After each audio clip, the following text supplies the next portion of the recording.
Assalamu alaikum. Very good morning to all. Am I audible?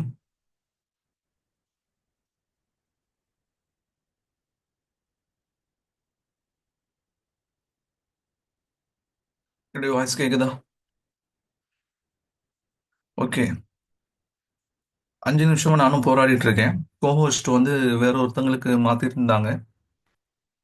அதனால என்னால admit பண்ண முடியல. ஓகே. சரி, நமக்கு இன்னைக்கான கிளாஸ் நம்ம போயிடலாம். லாஸ்ட் ஃப்ரைடே வந்து கிளாஸ் எடுக்க முடியல.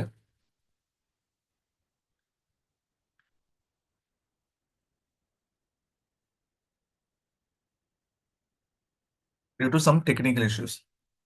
அதனால அதோட கண்டினியூட்டிங்கிறது நம்ம இன்னைக்கு பார்க்க போறோம். இப்போ லாஸ்ட் கிளாஸ் நம்ம என்ன பார்த்துருந்தோம்? நம்ம டெக்னிக்கல் அனாலிசிஸ்ல வந்து ஃபர்ஸ்ட் பார்ட், அதாவது கேண்டல்ஸ்டிக்ஸ் பத்தி நம்ம பார்த்தோம். கேண்டிஸ்டிக்ஸ் பத்தி உங்களுக்கு எந்த டவுட்டும் இருக்கக்கூடாது. ஓகேங்களா? அப்போதான் உங்களுக்கு அடுத்து போகக்கூடிய விஷயத்துல என்ன சொல்ல வரும் அப்படிங்கிறது உங்களுக்கு புரிய வரும். புரியுதுங்களா? கேண்டிஸ்டிக்ஸ் நிறைய பேர் டவுட் கேட்டீங்க. எது ஓப்பனிங் பாயிண்ட், எது க்ளோசிங் பாயிண்ட், இதெல்லாம் சிம்பிள் தான். ஜஸ்ட் நம்ம கொஞ்சம் அப்சர்வ் பண்ணி, அதாவது கொஞ்சம் வந்து ஃபோக்கஸ் பண்ணி படிச்சோம்னா அது ஈஸி தான். ஒன்றும் பெரிய விஷயம் நாங்கள் ராக்கெட் சயின்ஸ்லாம் கிடையாது. ஓகே, அதில் வந்து இன்னைக்கு வந்து பார்ட் டூல நம்ம என்ன பார்க்க போறோம் அப்படின்னா, அந்த கேண்டிஸ்டிக்ஸ் பேட்டர்ன்ல இன்னொன்று இம்பார்ட்டண்ட்டான ஒரு கேண்டில் ஸ்டிக். இதையே வந்து நம்ம அந்த அப் ட்ரெண்ட்லயோ டவுன் ட்ரெண்ட்லயோ சேர்க்கல அப்படின்னா இது ரெண்டுத்துக்கும் காமன் ஆனது. இந்த கிரிக்கெட்ல எல்லாம் வந்து வச்சிருப்பாங்களே இல்லையா, டபுள் சைடு அப்படின்ட்டு. ஒருத்தர் இங்கேயும் விளையாடுவாரு அங்கேயும் விளையாடுவார் அப்படின்ட்டு. ஜோக்கர் எப்படி வேணா சொல்லிக்கலாம். இந்த டோஜி அப்படிங்கிறது என்னன்னு சொன்னா, இது வந்து அப் ட்ரெண்ட்லயும் வரும், இது டவுன் ட்ரெண்ட்லயும் வரும். அதனால தான் வந்து இதை காமனா நம்ம வச்சிரும். ஓகே, டோஜினா என்ன? பொதுவா வந்து நம்ம ஒரு ஹேமர்னா என்ன சொல்லுவோம்? ஒரு பெரிய பாடி இருக்கும் மேல, கீழே பார்த்தீங்கன்னு சொன்னா ஒரு விக் இருக்கும்னு சொல்லி சொல்லுவோம். ஓகேங்களா? புல்லிஷ் என்கல்ஃபிங்னு என்ன சொல்லுவோம்? ஒரு கேண்டில் வந்து இருக்கும். பக்கத்துல வந்து ஒரு பெரிய கேண்டில் வந்து அதை வந்து என்ன பண்ணணும்னு சொன்னா அது விழுங்குற அளவுக்கு பெரிய கேண்டில் வரும். இதை என்கல்ஃபிங்னு சொல்லி சொல்லுவோம். புரியுதுங்களா? ஆனா இந்த டோஜி அப்படிங்கிறது பார்த்தீங்கன்னு சொன்னா இதுல பாடியே இருக்காது. ஓகேங்களா? ரொம்ப இருந்தாலும் இன்கன்சிடரபிள் பாடியா தான் இப்படிதான் இருக்கும். இங்க கொடுத்துருக்காங்க பாருங்க. இப்போ டோஜின்னு சொன்னா அதுக்கு வந்து ஃபுல்லா பாடியா இருக்காது. ஓகே, விக் மாதிரி தான் அதோடைய பாடியும் ரொம்ப மெலிசா இருக்கும். இப்போ டோஜினா என்ன? Small are no real body showing indecisions in the market. இது என்ன காமிக்குது அப்படின்னு சொன்னா, இப்போதான் ஸ்டாக் மார்க்கெட், அதாவது ஒரு ஸ்டாக் உடைய பிரைஸ் ஏறிட்டு இருக்கு. இப்போ இங்க டோஜி வருதுன்னு வைங்களேன், என்ன அர்த்தம்? இப்போ இதெல்லாம் முதல்ல ஏன் ஏறுது? இங்க இருந்து இங்க வரைக்கும் ஏன் ஏறுது? ஏன்னா அதை வாங்கக்கூடிய பையர்ஸ் அதிகமா இருந்தாங்க. அதனால அந்த ஸ்டாக் உடைய பிரைஸ் ஏறிக்கிட்டே போகுது. வாங்கக்கூடிய பையர்ஸ் அதிகமா இருந்தாங்க. அதனால தான் இங்க இருந்தக்கூடிய ஸ்டாக்ஸ் என்ன ஆயிட்டுன்னு சொன்னா, அங்க இருக்கக்கூடிய கேண்டில்ஸ் வந்து ஏறிட்டே போயிட்டு இருந்துச்சு. பாடிஸ் எல்லாம் ஃபார்ம் பண்ணுச்சு. கிரீன் கலர் பாடியா வந்துச்சு. இப்போ இந்த மாதிரி ஒரு சிலுவை மாதிரியான இந்த ஒரு டோஜி ஸ்ட்ரக்சர் வந்துச்சுன்னா என்ன சொல்ல வருது அப்படின்னா, பையர்ஸ் உடைய டாமினன்ஸ்ங்கிறது முடிஞ்சு போச்சு. இப்போ செல்லர்ஸ் உடைய டாமினன்ஸ் ஆரம்பிக்கலாம் அப்படின்னு சொல்லி சொல்லலாம். புரியுதுங்களா? அதான் சொல்றாங்க, ஷோயிங் இன்டிசிஷன்ஸ் இன் தி மார்க்கெட். அடுத்து என்ன நடக்குங்கிறது தெரியாது, அல்லது டிசிஷன்ஸ் மாறி இருக்கலாம். Okay, a reversal signal when found at the top or bottom of a trend. அதாவது இது வந்துச்சுனாலே அந்த ரிவர்சல் சிக்னல் என்ன அர்த்தம்? மேல போயிட்டு இருக்கக்கூடிய ஸ்டாக்குக்கு ரிவர்சல் சிக்னல் வந்துச்சு, கீழே இறங்கிருச்சு. கீழே இறங்கிட்ட அந்த ஸ்டாக்குக்கு ரிவர்சல் சிக்னல் வந்துச்சு, மேலே ஏறிடுச்சு. ஓகே, இதுதான் என்னது? Reversal signal. ஓகே, அப்ப இது எங்க வருதோ அங்க இருந்து ரிவர்சல் ஆரம்பிக்க போகுதுன்னு சொல்லி அர்த்தம். உதாரணமா பாருங்க, இந்த இடத்துல நம்ம வந்து ஒரு பாக்ஸ் மாதிரி இங்க போட்டு வச்சிருக்கோம். அது ஸ்டாக் உடைய பிரைஸ் என்ன இருந்துச்சு? மேல போச்சு. இந்த டோஜியோட கேண்டில் வந்துச்சு, அப்படியே கீழே இறங்கிருச்சு. ஓகேங்களா? அப்ப இந்த மேல போயிட்டு இருக்கக்கூடிய ஸ்டாக்ல டோஜி வந்துச்சுன்னு சொன்னா அது ரிவர்சலுக்கு காமிக்க போகுது அப்படின்னு அர்த்தம். ஓகே, அதே மாதிரி கீழே இறங்குற ஸ்டாக்ல இந்த இடத்துல என்ன இருக்கு? டோஜி வந்திருக்கு.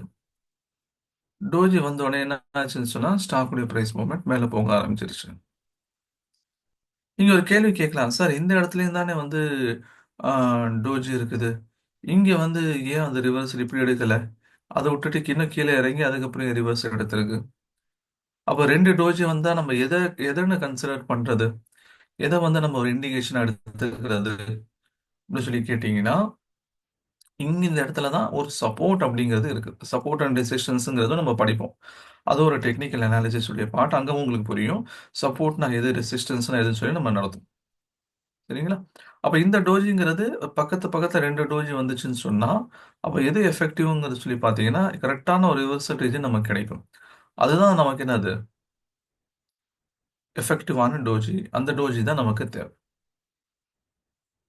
சரிங்களா? சரி இப்ப டோஜிலயே 4 டைப் இருக்கு. டோஜில 4 டைப்னா ரொம்ப பெருசாலாம் நம்ம பயப்பட வேணாம். அது என்ன சார் அப் ட்ரெண்டுக்கு 4, டவுன் ட்ரெண்டுக்கு 4, டோஜிலயும் 4லாம் பயப்பட வேணாம். ஜஸ்ட் அதோடைய ஷேப்ப வச்சு வரும். இந்த ஷேப்புங்கிறது கொஞ்சம் ஹைட்டா இருந்தா, அதுக்கு ஒரு பேரு, குட்டையா இருந்தா ஒரு பேரு. இதுதான். ஓகே. நீங்க பாருங்க, இப்ப டோஜில வந்து நார்மலா வந்து அ நியூட்ரல் டோஜிங்கிறது இதுதான். நம்ம நார்மலா பார்த்தோமா இல்லையா இதுக்கு முன்னாடி? இந்த 2 எக்ஸாம்பிள்ல பார்த்தோம். நார்மலா இருக்கும். ஓகே. நார்மலா இருந்துச்சுன்னு சொன்னா, அது என்னது? அது வந்து நியூட்ரல் டோஜின்னு சொல்லி சொல்லுவாங்க. அது என்ன சொல்லுவாங்க? நியூட்ரல் டோஜின்னு சொல்லி சொல்லுவாங்க. இப்ப டிராகன் ஃப்ளை டோஜினா என்ன? இந்த டி ஷேப்ல இருக்கும். டிராகன் ஃப்ளை டோஜிங்கிறது டி ஷேப்ல இருக்கும். கிரேவ் ஸ்டோன் டோஜி அப்படிங்கிறது எப்படி இருக்கும்? அந்த டி ஷேப்பே தலைகீழா இருக்கிற மாரி இருக்கும். இப்ப கிட்டத்தட்ட இது ஹேமர் அப்படின்னு நம்ம நெனைப்போம். ஆனா ஹேமருக்கு எப்படி இருக்கும்? ஒரு பாடி ஃபுல்லா ஒரு பாடி இருக்கும். ஓகேங்களா? நம்ம தெளிவா பார்க்குற அளவுக்கான ஒரு பாடி இருக்கும். ஆனா இங்க டிராகன் ஃப்ளை டோஜிலயும், கிரேவ் ஸ்டோன் டோஜிலயும் பாடிங்கிறது இருக்காது. இதுல பாடி அப்படிங்கிறது இருக்காது. லாங் லெக்டு டோஜினா என்ன? ஒரு விக் வந்து ரொம்ப பெருசா இருக்கும். ஓகேங்களா? விக் என்ன இருக்கும்? ரொம்ப பெருசா இருக்கும்.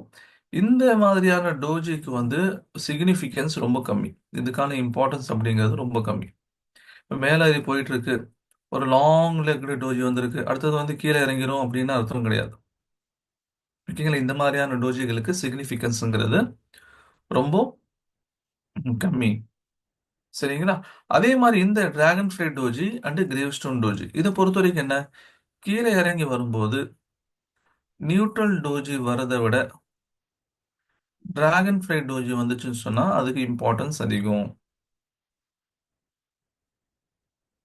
ஓகேங்களா? கீழ இறங்கி வரும்போது நியூட்ரல் டோஜிக்க விட டிராகன் ஃப்ளை டோஜி வந்துச்சுன்னு சொன்னா, அதுக்கான இம்பார்ட்டன்ஸ் அதிகம். அதே மாரி பார்த்தீங்கன்னு சொன்னா, மேல ஏறி போகும்போது நியூட்ரல் டோஜி வரத விட கிரேவ் ஸ்டோன் டோஜி வந்துச்சுன்னு சொன்னா, அதுக்கான இம்பார்ட்டன்ஸ் அதிகம். சொல்றது புரியுதுங்களா? நியூட்ரல் டோஜிங்கிறது எந்த இடத்துல வந்தாலும் அதுக்குன்னு ஒரு இம்பார்ட்டன்ஸ் இருக்கு. ஆனா, அப் ட்ரெண்ட்ல போகும்போது கிரேவ் ஸ்டோனும், டவுன் ட்ரெண்ட்ல இருக்கும்போது டிராகன் ஃப்ளை வந்துச்சுன்னா, அதுக்கான இம்பார்ட்டன்ஸ் அதிகமாயிரும். ஓகே. லாங் லெக்டு டோஜி அப்படிங்கிறது என்ன? இது வந்து இதுக்கான சிக்னிஃபிகன்ஸ்ங்கிறது ரொம்ப கம்மி. இதுக்கான சிக்னிஃபிகன்ஸ் அப்படிங்கிறது ரொம்ப கம்மி. புரியுதுங்களா? இது மாரி 4 வகையான டோஜிஸ்ல 4 வகையான டைப்ஸ் இருக்கு. இப்ப நம்ம வந்து என்ன பண்ணுவோம்? ரியல் மார்க்கெட்ல போய் பார்க்கலாம். ரியல் மார்க்கெட்ல நம்ம எதுலருந்து பார்க்க வேண்டியது இருக்கு? போன கிளாஸ்ல பார்த்த அந்த hammer, inverse hammer, bullish engulfing, piercing line அதையும் பார்க்கணும்.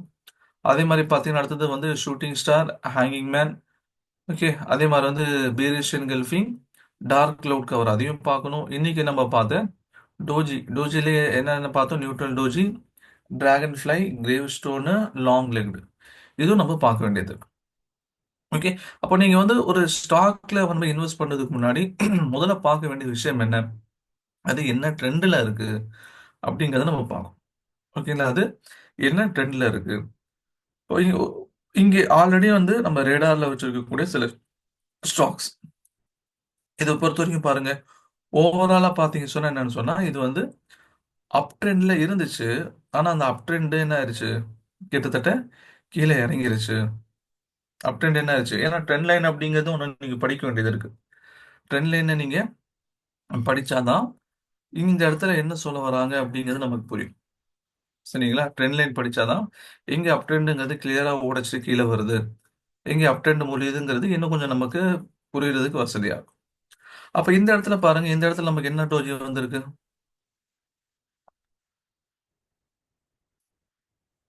இந்த இடத்துல டோஜி வந்திருக்கா?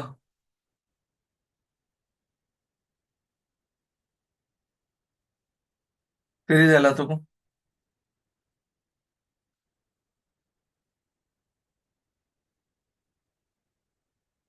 எஸ். ஓகே. இப்ப இந்த இடத்துல வந்து என்ன இருக்கு? ஒரு டோஜி வந்திருக்கு. இது என்ன டோஜி? Neutral doji. ஓகேங்களா? இது வந்து நியூட்ரல் டோஜி. இந்த இடத்துல டோஜி வந்திருக்கு. அங்கதான் என்ன ஆகுது பாருங்க. ஸ்டாக்ஸ் உடைய ரிவர்சல்ங்கிறது ஆரம்பிக்குது. இங்கதான் என்ன ஆகுது? ஸ்டாக் வந்து ரிவர்சல் ஆக ஆரம்பிக்குது. கொஞ்சம் கொஞ்சமா இப்பதான் ஆரம்பிக்குது.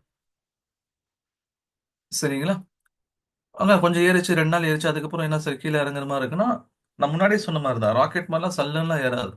ஓகே. கொஞ்சம் ஏறும். அப்புறம் கொஞ்சம் அப்படியே சைடுல போகும். திரும்ப ஏறும். திரும்ப கொஞ்சம் சைடுல போகும். இந்த மாரி தான் ஏறும். அப்ப இந்த இடத்துல என்ன ஆச்சுன்னு சொன்னா, ஒரு டோஜி வந்துச்சு. டோஜி வந்ததுக்கப்புறம் என்ன ஆச்சு? மேல போக ஆரம்பிச்சிருச்சு. அதுக்கு அடுத்தது பாருங்க, மேல இருந்து இறங்க அந்த இடத்துல என்ன இருக்கு பாருங்க. இந்த கேண்டில் நம்ம என்ன சொல்லுவோம்?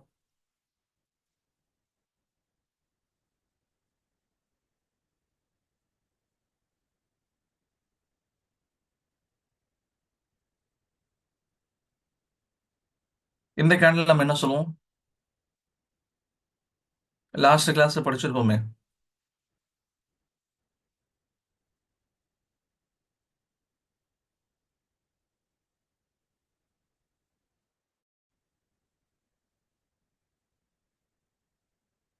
சொல்லுங்க. நீங்க தான் சொல்லணும். லாஸ்ட் கிளாஸ் நீங்க பார்த்திருப்பீங்களே. சூப்பர். Shooting star. ஓகே. இப்ப ஷூட்டிங் ஸ்டார் இங்க வந்திருக்கு. ஷூட்டிங் ஸ்டார்ங்கிறது எதை காமிக்கிறதுக்கான இண்டிகேஷன்?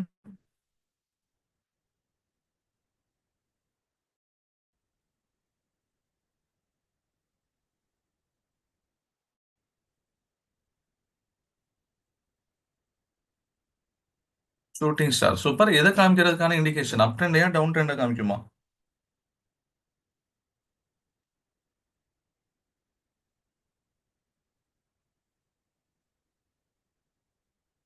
சூப்பர். இப்ப டவுன் ட்ரெண்ட் அப்ப என்ன ஆகுது? இங்க வந்திருக்கு. ஒரு ஷூட்டிங் ஸ்டார் வந்திருக்கு. ஷூட்டிங் ஸ்டார் வந்ததுக்கு அப்புறம் என்ன இருக்குன்னு சொன்னா, ஸ்டாக் உடைய பிரைஸ் மூவ்மெண்ட் அப்படிங்கிறது கீழே இறங்கி வர ஆரம்பிச்சிருச்சு. புரியுதுங்களா? சரி, அடுத்து பாருங்க எந்த இடத்துல இருந்து ஏறி இருக்கோ திரும்ப அந்த இடத்துக்கு முன்னாடி வாங்க. இந்த டி பாயிண்ட் பக்கத்துல. இங்க நமக்கு ஏதாவது கேண்டில்ஸ் தெரியுதா?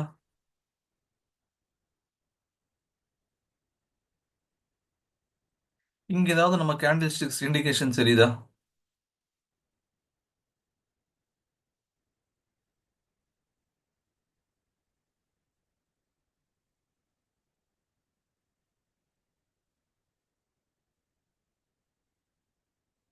நோ. சூப்பர். இப்ப இங்க நமக்கு எந்த விதமான கேண்டில் ஸ்டிக்ஸ் இண்டிகேஷன் தெரியல. ஓகேங்களா? அதனால தான் சொல்லுவாங்க, எல்லா இடத்துலயும் இண்டிகேஷன்ஸ் குடுத்துட்டு தான் அது மேல ஏறணும், கீழ ஏறணுங்கிற அவசியம் கிடையாது.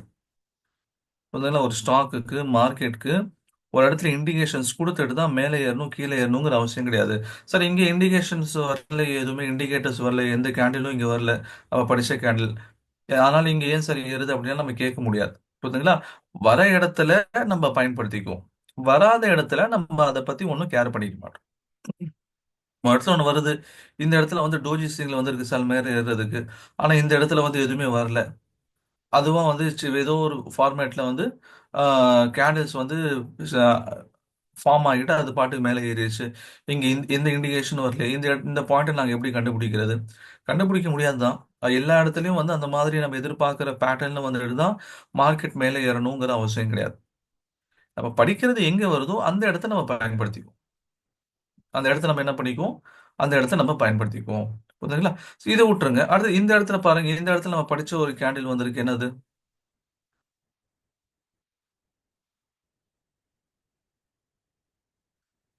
டவுன் ட்ரெண்டுக்கு நம்ம முன்னாடி ஒண்ணு படிச்சோமே.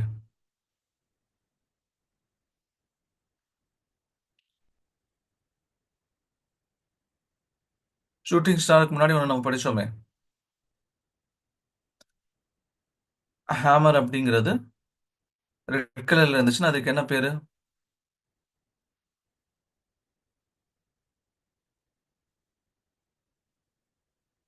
சூப்பர். Hanging man. ஓகேங்களா? இப்ப ஹேங்கிங் மேன் வந்திருக்கு. பக்கத்துல இன்னொன்னு டோஜி வந்திருக்கு. ஓகே. சூப்பர். பக்கத்துல என்ன இருக்கு? இன்னொரு டோஜி வந்திருக்கு. அப்ப இங்க நமக்கு என்னன்னு சொன்னா ஒரு சிக்னல்ங்கிறது கிடைச்சிருக்கு. அப்ப எந்த இடத்துல நமக்கு வந்து சிக்னல் கிடைக்குதோ அந்த இடத்துல நம்ம பயன்படுத்திக்குவோம். இப்ப இந்த இடத்துல என்ன வந்திருக்கு?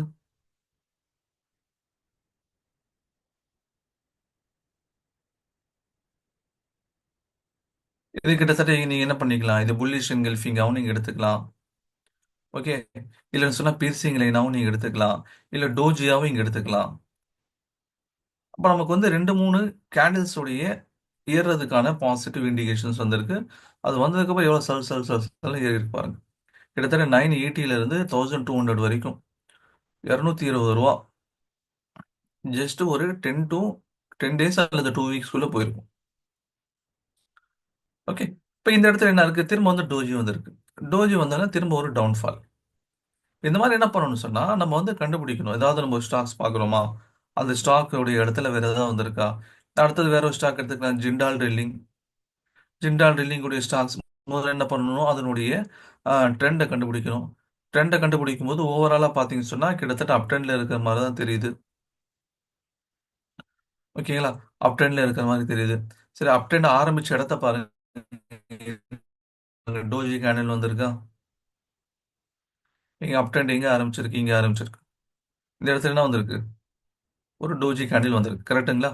இந்த இடத்துல நம்ம கரெக்டா பிடிச்சிருந்தோம் அப்படின்னு சொல்லி சொன்னா இங்க இருந்து இப்போ 600 599 600ல இருந்து இங்கே 825 வரைக்குமே என்ன இருக்கு, ஜெர்னி கண்டினியூஸா ஒரு அப் ட்ரெண்ட்ல போயிட்டு இருந்திருக்கு. புரியுதுங்களா, ஜெர்னி என்ன இருக்கு, அப் ட்ரெண்ட்ல போயிட்டு இருந்திருக்கு. அதுக்கப்புறம் ஒரு சைடுவேஸ் உடைய மூவ்மெண்ட் கொஞ்சம் தான் கீழே இறங்கி இருக்கு. திரும்ப இங்க ஒரு டோஜி வந்திருக்கு பாருங்க. திரும்ப இங்க ஒரு டோஜி வந்திருக்கு. டோஜி வந்து திரும்ப என்னது, ஒரு அப் ட்ரெண்ட். திரும்ப என்ன வந்திருக்கு, அப் ட்ரெண்ட். இது பாருங்க லாங் லெக்டு டோஜிக்கான எக்ஸாம்பிள். இங்க தெரியுதா, லாங் லெக்டு டோஜி உங்களுக்கு தெரியுதா. இது வந்து லாங் லெக்டு டோஜிக்கான ஒரு எக்ஸாம்பிள். ஆனா இதுக்கு பாருங்க எந்த சிக்னிஃபிகன்ஸ் இல்லை. இதுக்கப்புறம் வந்து எந்த ட்ரெண்டுடைய சேஞ்சஸும் இல்லை, எதுவுமே நடக்கல. லாங் லெக்டு டோஜிக்கான சிக்னிஃபிகன்ஸ் ரொம்ப கம்மி. நம்ம சொன்னோமா இல்லையா, அது இங்க என்ன இருக்கு, ரியலா அது இங்க நமக்கு கண் முன்னாடியே ஒன்று இருக்கு. அதுக்கப்புறம் என்ன ஆகுதுன்னு சொன்னா திரும்ப ஸ்டாக்ஸ் வந்து என்ன ஆகுது, கீழே இறங்கி வருது. இங்க இருந்து கொஞ்சம் மேலே ஏறதுக்கு ட்ரை பண்ணுது. ஆனா அடுத்து என்ன நடக்குங்கிறத நம்ம பார்க்க போறோம். ஓகே. இப்போ என்ன இருக்குன்னு சொன்னா இப்போ இந்த ரெட் கலர் கேண்டில், லாஸ்டா வந்து ரெட் கலர் கேண்டில் மேல வந்தா நம்ம என்ன சொல்லியிருக்கலாம், ஓகே இது வந்து ஒரு ரிவர்சல் காமிக்கிறதுக்கான ஒரு கேண்டில். இது ஏதாவது வந்து புல்லிஷ் பியரிஷ் என்கல்ஃபிங் அந்த மாதிரி சொல்லியிருந்திருக்கலாம். பட் இனியும் அது கீழே தான் வந்திருக்கு. அதனால அடுத்து என்ன நடக்கும் அப்படிங்கிறத நம்ம அடுத்தடுத்த மார்க்கெட்டுடைய நாட்கள்ல பார்க்கலாம். ஓகே, மூணாவது இன்னொரு ஸ்டாக்ஸ் பார்ப்போம். ரெடிங்டன். ரெடிங்டன்ங்கிறது எங்க எதுல எந்த இதுல இருக்கு, எந்த ட்ரெண்ட்ல இருக்கு, அப் ட்ரெண்ட்ல இருக்குது. சரி, அப் ட்ரெண்டுங்கிறது எங்க ஆரம்பிச்சது, ஆல்மோஸ்ட் இங்க ஆரம்பிச்சது. இங்க என்ன மாதிரியான கேண்டில் ஸ்டிக்ஸ் பேட்டர்ன் வந்திருக்கு சொல்லுங்க. Candle shape, candle stick shape என்ன ஷேப் வந்திருக்கீங்க, என்ன இண்டிகேஷன் வந்திருக்கு ஏறப்போகுது அப்படிங்கிறதுக்கு.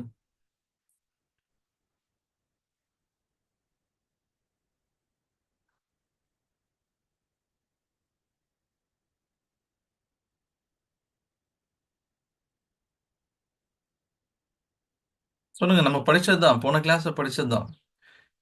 இப்ப ஆரம்பிக்கும் போது கூட நான் சொன்னேன்.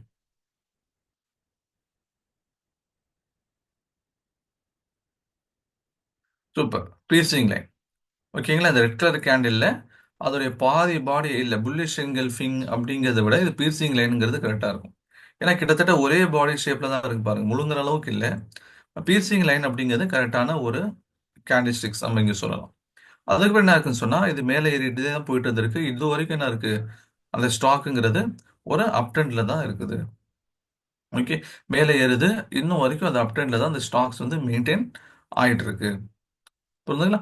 அப்போ எந்த இடத்துல நம்ம படிச்ச அந்த கேண்டில்ஸ் உடைய பாடிஸ் அந்த ஷேப் ஸ்ட்ரக்சர் வருதோ அதை நம்ம என்ன பண்ணிக்குவோம், நம்முடைய டிசிஷனுக்காக நம்ம அதை யூஸ் பண்ணிக்குவோம். இன்கேஸ் நீங்க ஒரு ஸ்டாக் வச்சிருக்கீங்க, அந்த ஸ்டாக்குக்கு என்ன ஆகுதுன்னு சொன்னா ஒரு நெகட்டிவ், அதாவது டவுன் ட்ரெண்டுக்கான இண்டிகேஷன்ஸ் வருது, நம்ம என்ன பண்ணிடுவோம், அதை வித்துட்டு வெளியே வந்துடும். நம்ம என்ன பண்ணிடுவோம், அதை வித்துட்டு நம்ம வெளியே வந்துடுவோம். இப்ப சில இடங்கள்ல நமக்கு அந்த கேண்டல்ஸ்டிக்ஸ் உடைய பாடி அந்த ஸ்ட்ரக்சர் நமக்கு கிடைக்கும், சில இடத்துல நமக்கு கிடைக்காது. கிடைக்காத நம்ம இடத்துல நம்ம என்ன பண்ணிடுவோம்னு சொன்னா அதை அவாய்ட் பண்ணிடுவோம். கிடைக்காத இடத்துல நமக்கு என்ன பண்ணணுங்கிறது தெரியாது, அதை அவாய்ட் பண்ணிடுவோம். கிடைக்கிற இடத்துல நம்ம யூஸ் பண்ணிக்குவோம். இங்க இந்த இடத்துலயும் பாருங்க, இப்போ ஆர்த்தி ஃபார்மா, ஆர்த்தி ஃபார்மாவுடைய இந்த இடத்துல என்ன இருக்கு நமக்கு, ஒரு டோஜி கேண்டில்ங்கிறது கிடைச்சிருக்கு. டோஜி கேண்டில் வந்து ரெட்டா இருந்தா இருக்கணுமா சார், இல்ல வந்து கிரீனா இருக்குமான்னு கேட்டா, டோஜி கேண்டில் ரெட்டா இருந்தாலும் ரெட்டா இருக்குமா கிரீனா இருக்குமாங்கிறதுலாம் பெரிய விஷயமே கிடையாது. ஜஸ்ட் அதுக்கு பாடி இருக்கக்கூடாது. இப்போ இந்த இடத்துல என்னன்னு சொன்னா ஒரு டோஜி கேண்டில் வந்திருக்கு. இந்த டோஜி கேண்டில் வந்ததுக்கு அப்புறம் என்ன இருக்குன்னு சொன்னா திரும்ப பாருங்க, இந்த ஸ்டாக்குடைய பிரைஸ் வந்து அப் ட்ரெண்ட்ல போயிட்டு இருக்கு. புரியுதுங்களா? அப்போ நம்ம என்ன பண்ணணும் சொன்னா, நம்ம ஒரு ஸ்டாக் பார்க்குறோம். அது என்ன ட்ரெண்ட்ல இருக்குங்கிறத முதல்ல பார்த்துக்கணும். இது கிளியரா பாருங்க, இது டவுன் ட்ரெண்ட். இப்போ டவுன் ட்ரெண்ட்ல வந்து இது கிளியரா போயிட்டு இருக்கு. இங்க இங்க நமக்கு என்ன வேணும்னு சொன்னா, அப் ட்ரெண்டுக்கான சிக்னல் வேணும். ஓகேங்களா? அப் ட்ரெண்டுக்கான சிக்னல் வேணும். ஆனா அதானி கிரீனை பொறுத்த வரைக்கும் இது வந்து ரீசெண்ட் டைமாவே வந்து என்னது பேட் பெர்ஃபார்மன்ஸ். அந்த ஹிண்டன்பர்க் அறிக்கை வந்ததுலேருந்து அதானி கிரீனுடைய ஸ்டாக்ஸ்லாம் வந்து எங்கேயோ இருந்தது, இப்போ எங்கேயோ வந்து வந்திருக்கு. உதாரணமா பாருங்க, எங்க இருந்துச்சு கிட்டத்தட்ட 3000க்கு பக்கத்து சுத்திட்டு இருந்த ஸ்டாக் இந்த ஹிண்டன்பர்க் அறிக்கை வந்ததுல இருந்து எங்க இறங்கிட்டு போயிட்டு இருக்கு, கிட்டத்தட்ட இப்ப 800 ரூபாய்க்கு போயிட்டு இருக்கு. இப்போ 3000 ரூபாய்க்கு வாங்கணுடைய நிலைமை யோசிச்சு பாருங்க. ஓகேங்களா? ஆனா இந்த மாதிரியான சில ஸ்டாக்ஸ்ல அதுக்காக நம்ம ட்ரெண்டை முதல்ல கண்டுபிடிக்கணும். ட்ரெண்ட்ல இருக்கா, அந்த ட்ரெண்ட்ல வந்து யூஸ் பண்ணிக்கணும். இல்ல ஒரு சில சமயங்கள்ல நம்ம நினைச்சதுக்கு ஆப்போசிட்ல போகும். அதுக்கு தான் நம்ம ஸ்டாப் லாஸ்ன்னு ஒண்ணு வச்சிருப்போம். ஓகே. எவ்வளோ பெரிய வித்தக்காரனா இருந்தாலும் உங்க ஸ்டாப் லாஸ் இல்லாம என்ன பண்ண மாட்டாங்க, ட்ரேட் பண்ண மாட்டாங்க. அதை நல்லா ஞாபகம் வச்சுக்கோங்க. ஸ்டாப் லாஸ் இல்லாம ட்ரேட் பண்ண மாட்டாங்க. சரிங்களா? அப்போ நம்ம ஸ்டாப் லாஸையும் வச்சுக்கோ. ஏன்னு சொன்னா சில சமயங்கள்ல நம்ம நினைச்ச மாதிரி நடக்கணும் அப்படிங்கிற அவசியம்லாம் கிடையாது. அதுக்கு மாற்றமா கூட நடக்கலாம். அப்படி மாற்றமா நடக்கும்போது அந்த இடத்துல நம்ம என்ன பண்ணணும்? நம்ம வந்து தைரியமா குறிப்பிட்ட லாஸோட நம்ம வெளியே வந்துடணும். ஓகே. இப்ப அதானே. அடுத்து இன்னொரு எக்ஸாம்பிள் பார்த்தோம்னா ஆனந்த்ராஜ். ஆனந்த்ராஜுடைய ஸ்டாக்ஸ் பொறுத்தவரைக்கும் பார்த்தீங்கன்னு சொன்னா, அது என்ன வந்திருக்கு? கொஞ்ச நாளா சைட்வேஸ்ல போயிட்டு இருந்திருக்கு. அப்ப சின்ன ஒரு ஏற்றம். அதுக்கப்புறம் என்ன இருக்குன்னு சொன்னா, மார்க்கெட் அது வந்து கீழ இறங்கி வந்துட்டு இருக்கு. கீழ இறக்கத்துல இருக்கு. இங்கருந்து நமக்கு என்ன வேணும்? ஆக்சுவலி ஒரு ரிவர்சலுடைய சிக்னல் வேணும். ஓகே. ரிவர்சலுடைய சிக்னல் வேணும். ரிவர்சலுடைய சிக்னல் கிடைச்சுச்சுன்னு சொன்னா நம்ம என்ன பண்ணுவோம்? அத வந்து நம்ம யூஸ் பண்ணிக்குவோம். ஆனா இங்க வந்து ஒரு டோஜி வந்திருக்கே சார். இங்க இருந்து ஆக்சுவலி மேல ஏறாம கீழ இறங்கிருச்சே. இப்ப என்ன பண்றது? நான் டோஜிய பார்த்து நான் வாங்கியிருந்தேன்னு சொன்னா எனக்கு வந்து நட்டமா இருக்குமா? இல்ல இந்த நட்டத்த வந்து ஸ்டாப் லாஸ் எப்படி நம்ம வந்து ஹேண்டில் பண்றது?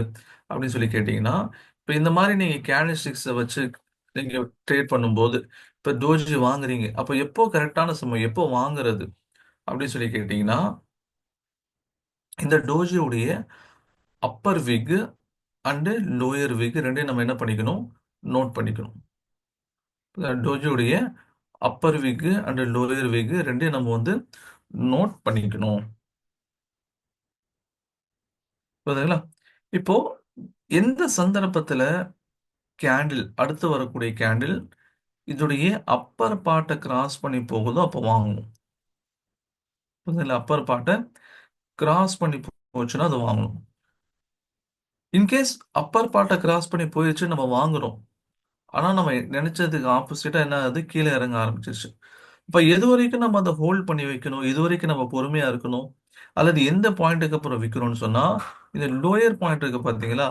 இந்த லோயர் பாயிண்ட்ட தாண்டி க்ளோஸ் ஆச்சுன்னு சொன்னா நம்ம வித்துறணும். வாங்கும்போதே எப்போ வாங்கணும்? இந்த மேல அப்பர் பாடி அந்த விக் இருக்கா இல்லையா? பாடின்னு சொல்லக்கூடாது விக். அப்பர் விக்க கிராஸ் பண்ணி க்ளோஸ் ஆகும்போது தான் நம்ம வாங்கணும். புரியுதுங்களா? லோயர் பாடிய அது கிராஸ் பண்ணி கீழே போச்சுன்னு சொன்னா நம்ம வித்துறணும். இல்ல சில சமயம் நீங்க வாங்கிட்டீங்க, மேல போக போகுதுன்னு வாங்கிட்டீங்க, கீழ இறங்கி வந்துருச்சு. இந்த கீழ இருக்கக்கூடிய அந்த விக்க தாண்டி க்ளோஸ் ஆச்சுன்னா அது வித்துறணும். புரியுதுங்களா? இதுதான் என்னது ஸ்டாப் லாஸ்ன்னு சொல்லி சொல்லுவாங்க. என்னுடைய லாஸ நான் என்ன பண்ணிக்கிறேன்? நான் வந்து ஒரு குறிப்பிட்ட எல்லையோட நான் நிப்பாட்டிக்கிறேன். குறிப்பிட்ட எல்லையோட நான் நிப்பாட்டிக்கிறேன். இப்ப இந்த எக்ஸாம்பிளே பாருங்க, ஆனந்தராஜ்லயே பாருங்க. இப்ப ஆக்சுவலி நமக்கு என்ட்ரிங்கிறது எங்க கிடைச்சிருக்கு? ஆக்சுவலி என்ட்ரிங்கிறது எங்க கிடைச்சிருக்கு? இந்த இந்த டோஜிக்கு அடுத்த கேண்டில்ல கிடைக்கல. ஓகே. அதுக்கு அடுத்த கேண்டில்ல கிடைச்சிருக்கு. உதாரணமா இந்த இடத்துல ஏதோ ஒரு இடத்துல நீங்க வாங்குறீங்கன்னு வைங்களேன். இப்போ 609 மாரி காமிக்குதா? இப்ப 609ல நீங்க வாங்குறீங்க. 609ல நீங்க வாங்குறீங்க. அடுத்த நாள் என்ன ஆகுது? திரும்ப கேண்டில் ஏறுது. கிட்டத்தட்ட 630, 40 வரைக்குமே போகுது. ஆனா அதுக்கடுத்து என்ன ஆச்சுன்னு சொன்னா திரும்ப கீழே இறங்கி வந்துருச்சு. சரி நீங்க மேலே ஏறும்னு சொல்லி வச்சிருக்கீங்க. ஏன்னா வந்து நமக்கு டோஜி கேண்டில் வந்திருக்கு.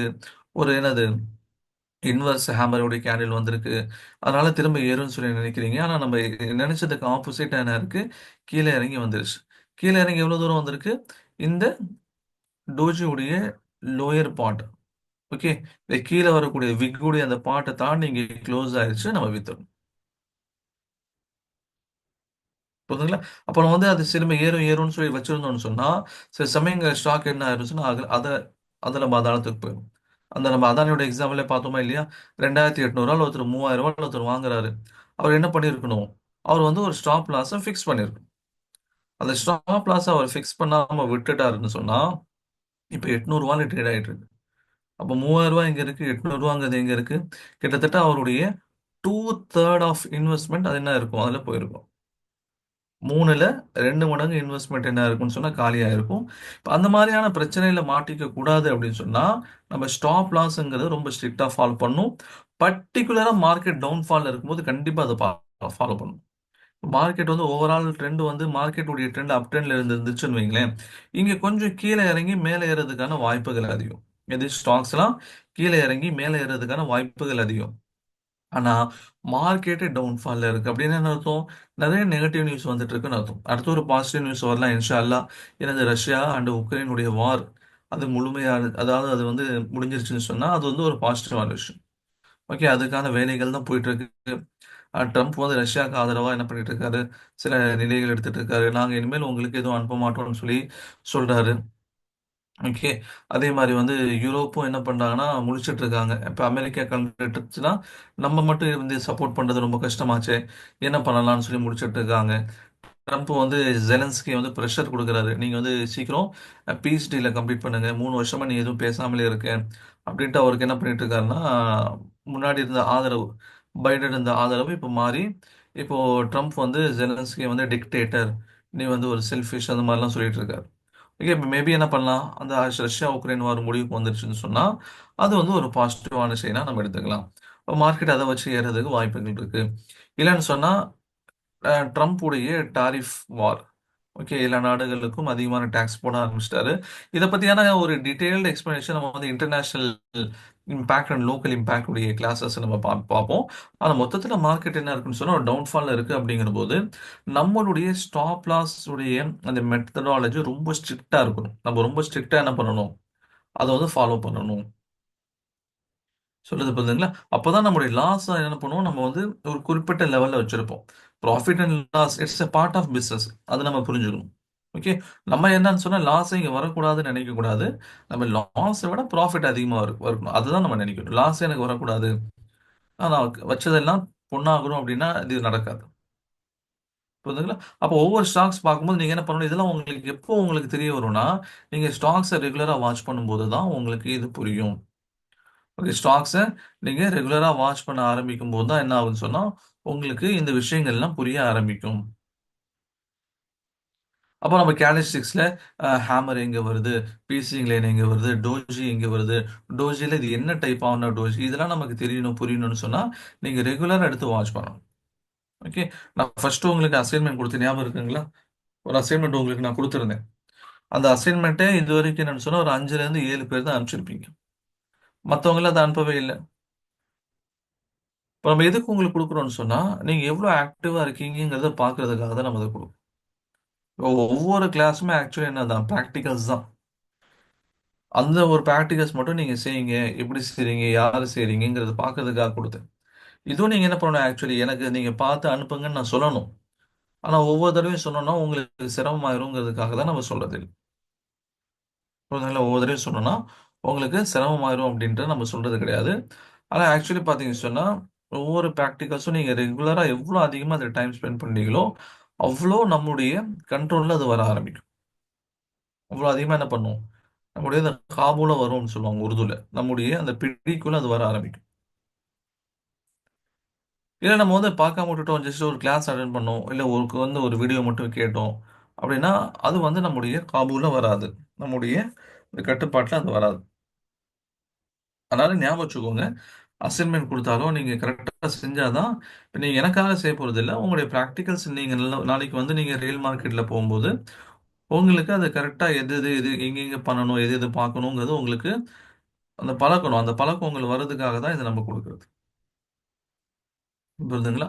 அதனால அத ஞாபகம் வச்சுக்கோங்க. அப்போ வந்து நம்ம இன்னைக்கான இதுவரைக்கும் நம்ம என்ன பார்த்தோம்? இதுவரைக்கும் வந்து நம்ம கேண்டில்ஸ்டிக்ஸ் உடைய டைப்ஸ், கேண்டில்ஸ்டிக்ஸ் உடைய ஸ்ட்ரக்சர், அதனுடைய பாடிய வச்சு நம்ம என்ன பேர் குடுப்போம்? அப்படிங்கிற விஷயத்த நம்ம என்ன பண்ணியிருக்கோம்? இங்க வந்து நம்ம டீட்டெயிலா பார்த்துறோம். சரிங்களா? ஆக்சுவலி அ அடுத்த கிளாஸ் அப்படிங்கிறது நம்ம நாளைக்கு ஆரம்பிக்கிறதா இருந்தது. ஆனா, இன்னைக்கு டைம் இருக்கறனால இங்க ட்ரெண்ட் லைன் ஆரம்பிச்சிரும். சரிங்களா? அடுத்த பேட்டர்ன் அப்படிங்கிறது இருக்கு. ட்ரெண்ட் லைன்ங்கிறது இருக்கு. எல்லாம் ஒண்ணு பண்ணலாம். நம்ம வந்து இன்னும் கமாடிட்டி மார்க்கெட் பத்தி பார்த்துக்கிட்டோம். ஃபாரெக்ஸ் ட்ரேடிங் அண்ட் கிரிப்டோ கரன்சிய பத்தி பார்க்கலாம். அத பத்தி வேணா ஒரு ஓவர்வியூ நம்ம என்ன பண்ணிக்குவோம். இன்னைக்கான கிளாஸ்ல நம்ம பார்த்துக்கலாம். ஏன்னா ட்ரெண்ட் லைன்ங்கிறது நம்ம நடுவுல நிப்பாட்டணும்னு சொன்னா, இப்ப நாளைக்கு திரும்ப ஆரம்பிக்கணும். அது வந்து ஒரு பாதி வழியில விட்டுட்டு போன மாரி இருக்கும். இப்ப நம்ம ஒண்ணு பண்ணுவோம். ஆ நம்ம crypto currency as well as uh forex trading அத பத்தியான கொஞ்சம் டீட்டெயில்ஸ் மட்டும் நம்ம பார்த்துட்டோம். ஓகே. ட்ரெண்ட் லைன்ங்கிறது நம்ம நாளைக்கு ஆரம்பிச்சிடலாம்.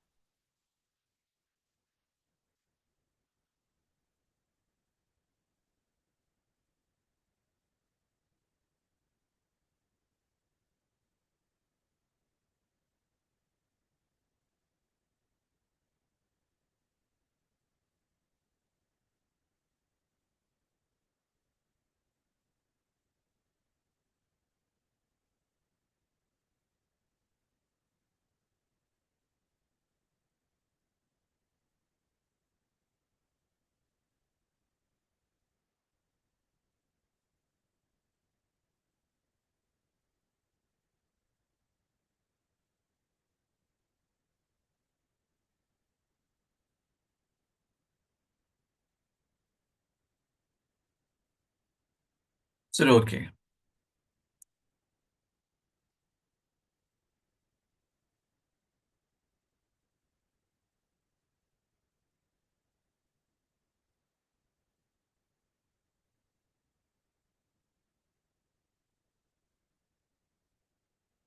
இப்போ நம்ம கமாடிட்டி மார்க்கெட்ட பொறுத்தவரைக்கும் பார்த்தோம். கமாடிட்டி மார்க்கெட்ல என்ன நடக்குது?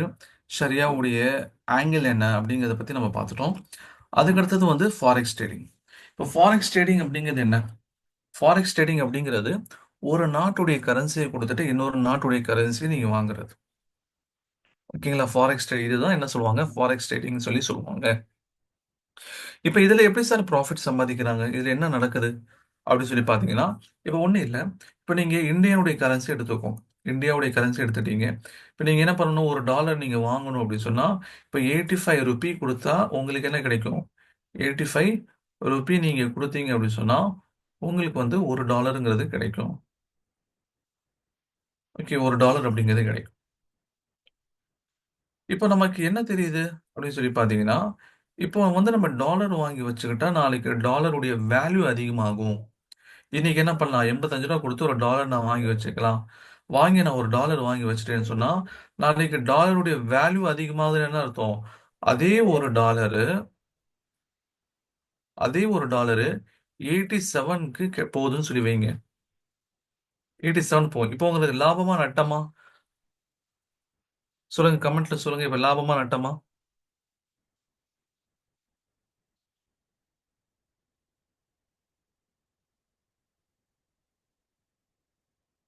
ப்ராஃபிட். சூப்பர்.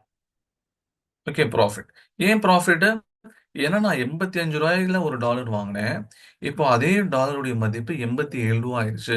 இப்போ நான் இதே ஒரு டாலர கொண்டு போய் நான் வித்தேன் அப்படின்னு சொன்னா, எனக்கு என்ன கிடைக்கும்? Super profit. ஓகே. எனக்கு ₹87 கிடைக்கும். அப்ப எனக்கு ₹2 ப்ராஃபிட் கிடைச்சிருச்சு. இப்போ ஒரு ஒரு டாலர் வச்சு கம்பேர் பண்ணி பார்க்கும்போது என்ன பண்ணலாம்? இது சின்னதா ₹2ன்னு சொல்லி தெரியலாம். ஆனா என்ன பண்ணுவாங்க? Hundreds of, thousands of, lakhs of trading நடக்கும். ஓகேங்களா? இங்கேயும் வந்து கமாடிட்டி மார்க்கெட் மாரி தான். இப்போ வந்து நீங்க என்ன பண்றீங்க? இப்போ நாளைக்கு வந்து நீங்க அமெரிக்கா போறீங்கன்னு வச்சுக்கோங்க. உதாரணமா, ஏதோ உங்களுடைய கம்பெனி ப்ராஜெக்ட் விஷயமா என்ன பண்றாங்க?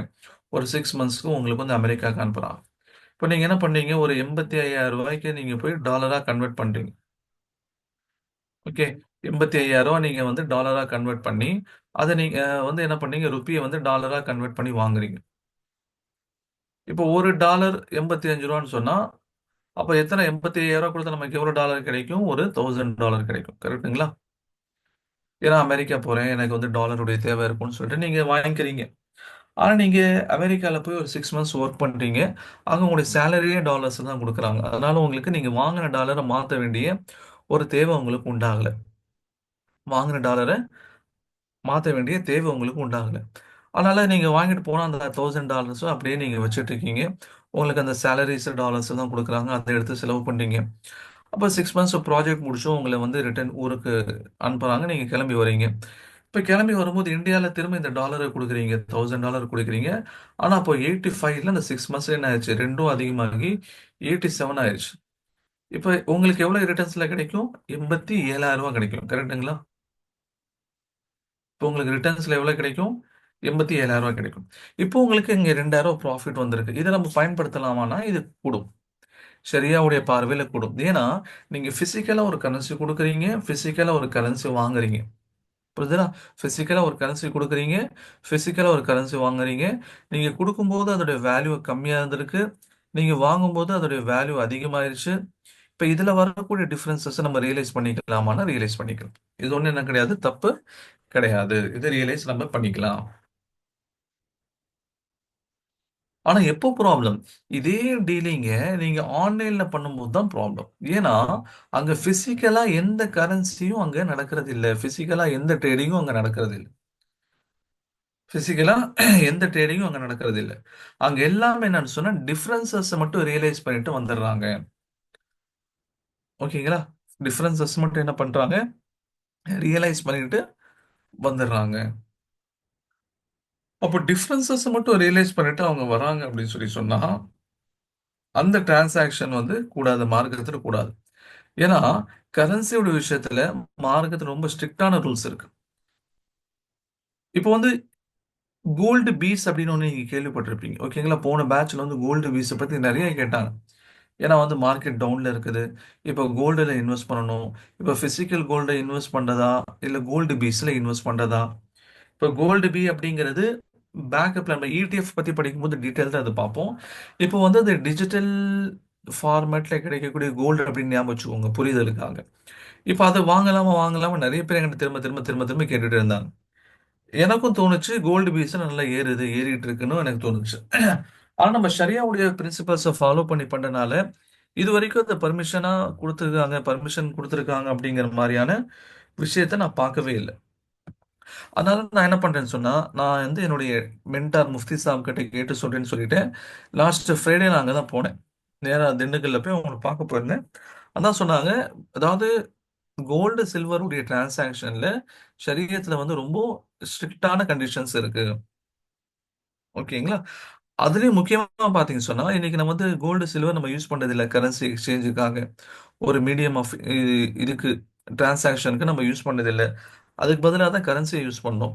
இப்ப கரன்சியும் கிட்டத்தட்ட கோல்டு, சில்வருடைய ஒரு ரெப்ரசன்டேட்டிவா தான் இருக்குங்கிறனால, அதுலயும் வந்து பிசிக்கலா நம்ம பையிங், செல்லிங் இல்லாம எதுவும் பண்ணக்கூடாது. இன்னைக்கு பிசிக்கலா வந்து ஒரு விஷயத்த நம்ம வாங்காதனால தான் இன்னைக்கு எல்லா விலைவாசி உயர்வுகளும் உண்டாகுது அப்படின்னு சொல்லி பாகிஸ்தான்ல மௌலானா தகி உஸ்மானி அவங்க சொல்றாங்க. அவங்க இன்னைக்கு இந்தியால இந்தியால இல்ல உலகத்துல இருக்கக்கூடிய சிறந்த முஃப்திக்கெல்லாம் அவங்களும் ஒருத்தங்க. மௌலானா தகி உஸ்மானின்னு சொல்லி பாகிஸ்தான்ல இருக்காங்க. இன்னைக்கு டெரிவேட்டிவ் மார்க்கெட் தான் இன்னைக்கு விலைவாசி உயர்வுக்கு காரணம். டெரிவேட்டிவ் மார்க்கெட்னா என்னன்னு தெரியுங்களா? டெரிவேட்டிவ் மார்க்கெட்னு சொன்னா, அதாவது நான் என்ன பண்ணுவேன்னா, இப்ப நம்ம இந்த ரியல் எஸ்டேட்ல கூட இது நடக்கும் நம்ம பார்த்திருப்போம். ரியல் எஸ்டேட்ல கூட என்ன பார்த்திருப்போம்.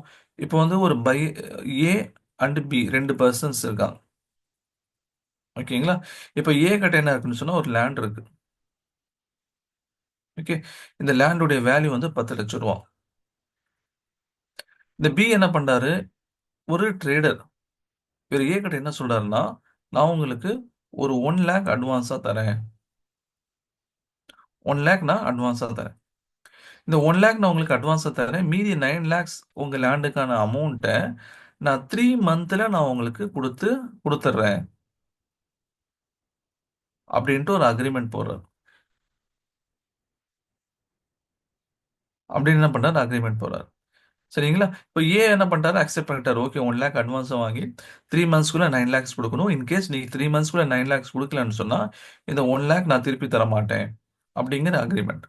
இப்போ இந்த பி வந்து ஒரு ட்ரேடரா இருக்கறனால, ஒரு புரோக்கரா இருக்கறனால என்ன பண்ணுவாரு, இந்த 3 மாசத்துல இந்த லேண்ட வேற யாருக்காவது விக்கலாம்னு சொல்லி பிளான் பண்ணுவாரு. உதாரணமா இவருக்கு வந்து சி கிடைச்சிட்டாருன்னு வச்சுக்கோங்க.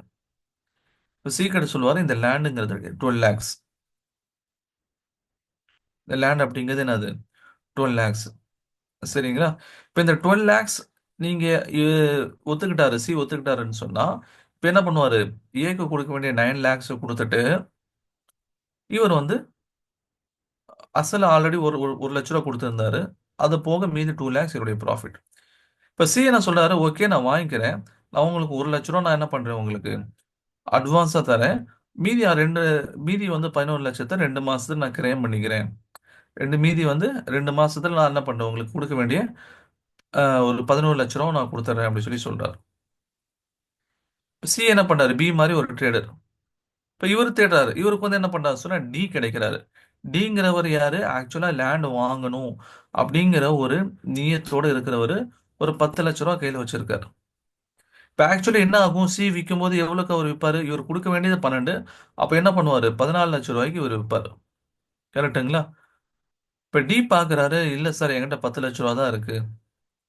10,00,000 தான் இருக்கு. என்னால 14,00,000 என்னால குடுக்க முடியாது. அப்படின்னு சொல்றாரு. இப்ப இந்த ஆக்சுவலா பார்த்தீங்கன்னா, ஏ எவ்வளவுக்கு தான் விக்க பிளான் பண்ணியிருந்தாரு. அதே 10,00,000 தான் விக்க பிளான் பண்ணியிருந்தார். ஆனா, இந்த நடுவுல என்ன ஆச்சுன்னு சொன்னா, இது அந்த டெரிவேட்டிவ் மார்க்கெட். இந்த அக்ரீமென்ட்ங்கிறது தான் டெரிவேட்டிவ். ஓகேங்களா? அந்த அக்ரீமென்ட்க்கு கீழ தான் இந்த லேண்ட் செல்லிங் உடைய இந்த பேச்சுக்கள்லாம் இருக்குது. அந்த டெரிவேட்டிவ் என்ன பண்ணுச்சுன்னு சொன்னா, ரூ. 10,00,000 இடத்த 12 ஆக்கி இப்ப 14 ஆக்கிருச்சு. இப்ப ரியலா யார் ரூ. 10,00,000 வாங்கணும்னு சொல்லி நினைக்கிறாரோ, அவருக்கு அந்த லேண்டுங்கிறது ரூ. 10,00,000 கிடைக்கல. புரியுதுங்களா? ஆக்சுவலா ஏ விக்கணும்னு நினைச்சதும் ரூ. 10,00,000 தான். டி வாங்கணும்னு நினைச்சது 10,00,000 தான். ஆனா நடுவுல இருந்த இவங்களால ரூ. 10,00,000 லேண்டுங்கிறது ரூ. 14,00,000 வந்து நிக்குது. இதனால ஏழை மக்கள் என்ன பண்ணாங்க சொன்னா பாதிக்கப்படுறாங்க. டெரிவேட்டிவ் மார்க்கெட் தான் எல்லா விதமான பிரச்சனைகளுக்கு காரணம். இங்க நடுவுல எங்கேயாவது பணம் டிரான்சாக்ஷன் ஆயிருக்கா? பணம் இங்க நடுவுல எங்கேயாவது இன் கேஸ் பி வந்து அத ரூ. 10,00,000 வாங்கி அவர் ரூ. 12,00,000 விக்கணும்னு நினைச்சாருன்னா அது வேற விஷயம். பி வந்து ரூ. 12,00,000 வித்து சி அத 12க்கு வாங்கி 14க்கு விக்கணும்னு நினைச்சாருன்னா அது வேற விஷயம். ஓகேங்களா? ஆனா அந்த ப்ராசஸ்ங்கிறது ரொம்ப ஸ்லோவா தான் நடக்கும். ஆனா இங்க என்ன 3 மாசத்துக்குள்ள எல்லா டிரான்சாக்ஷனும் முடிக்கணுங்கிற நிர்பந்தம். இங்க 2 மாசத்துக்குள்ள எல்லா டிரான்சாக்ஷனும் முடிக்கணுங்கிற நிர்பந்தம். இந்த மாதிரியான ஒரு டெரிவேட்டிவ் மார்க்கெட் தான் இன்னைக்கு விலைவாசி உயர்வுகளுக்கு காரணமாக இருக்குது. அது மட்டும் இல்லாம 2008ல ஒரு ஸ்லோ டவுன் வந்துச்சு. லேமன் பிரதர்ஸ் அப்படிங்கிற ஒரு நிதி நிறுவனம். அமெரிக்கால இருக்கக்கூடிய நிதி நிறுவனத்தினால வந்து ஒரு பெரிய பிரச்சனை. முழு உலகத்துக்கும் பாதிப்பு வந்துச்சு. இந்தியாவும், சைனா மட்டும் தான் அதுலருந்து தப்பிச்சுச்சு. ஓகேங்களா? சின்ன ஒரு பொருளாதார மந்தநிலை தான். ஆனா வந்து இந்தியாவும், சைனா மட்டும் அத தப்பிச்சுட்டாங்க. இந்தியா அது பெரிய பொருளாதார மந்தநிலை. இந்தியாவ மட்டும் சின்னதா பாதிச்சது. ஓகேங்களா? இந்தியா மட்டும் என்ன பண்ணுச்சுன்னு சொன்னா, அது சின்னதா அது பாதிப்ப உண்டாக்குச்சு. இப்ப அங்கேயே என்னன்னு சொன்னா, இந்த டெரிவேட்டிவ் மார்க்கெட் உண்டாக்குன பிரச்சனை தான். டெரிவேட்டிவ் மார்க்கெட் உங்களுக்கு நான் இது புரியறதுக்காக சொல்றேன். இந்த மாரி எல்லா இடங்கள்லயும் நடக்கும். இப்போ உதாரணமா வந்து எஸ்பிஐ பேங்க் எடுத்துக்கோங்க.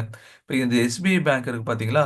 இவங்களுடைய வேலை என்ன? பேங்க்குடைய வேலை வந்து டெபாசிட்டர்ஸ் கிட்ட பணம் வாங்குவாங்க. அத வந்து பிசினஸ் பீப்பிளுக்கு வந்து லோனா குடுப்பாங்க. ஓகே. இப்போ உதாரணமா வந்து என்ன பண்றாரு? அம்பானி வந்து ஆ எஸ்பிஐ கிட்ட லோன் கேட்கிறாரு. ஓகேங்களா? இப்ப என்ன ஆகுது? எஸ்பிஐ வந்து அம்பானிக்கு ரூ. 5,00,00,000 லோன் குடுக்குது. எக்ஸாம்பிள்க்கு இது எல்லாமே எக்ஸாம்பிள்க்கு தான். நல்லா ஞாபகம் வச்சுக்கோங்க. It's not for real figure. Okay. எல்லாமே வந்து எக்ஸாம்பிள். ரூ. 5,00,00,000 என்ன பண்றாங்க? லோன் குடுக்குறாங்க. அம்பானிக்கு குடுக்குறாங்க எஸ்பிஐ. இப்ப எஸ்பிஐ கிட்ட இப்ப என்ன இருக்கும்னு சொன்னா, அம்பானிக்கு லோன் குடுத்து அந்த பேப்பர்ஸ் இருக்கும். இப்ப அதானி வந்து என்ன பண்றாருன்னு சொன்னா, அதானி எனக்கும் வந்து லோன் குடுங்க. ஒரு 5,00,00,000 எனக்கு லோன் குடுங்க அப்படின்னு சொல்லி கேட்கிறாரு. இப்போ எஸ்பிஐக்கு வந்து குடுக்கணுங்கிற ஆசை. ஏன்னா இவரும் ஒரு நல்ல அ ஒரு பிசினஸ்மேன் தான். இவருக்கு லோன் குடுத்தா, நல்ல வட்டியோட திரும்ப வந்துரும்னு சொல்லி நினைக்கிறான். ஆனா கையில காசு இல்ல. இருந்த 5,00,00,000 அம்பானிக்கு குடுத்துட்டாங்க. இப்ப எஸ்பிஐக்கு இருக்கக்கூடிய ஆப்ஷன் என்னன்னா, இந்த அம்பானிக்கு குடுத்த இந்த கடன் பத்திரங்கள் இருக்கா இல்லையா? இத கொண்டு போய் என்ன பண்ணுவாங்க?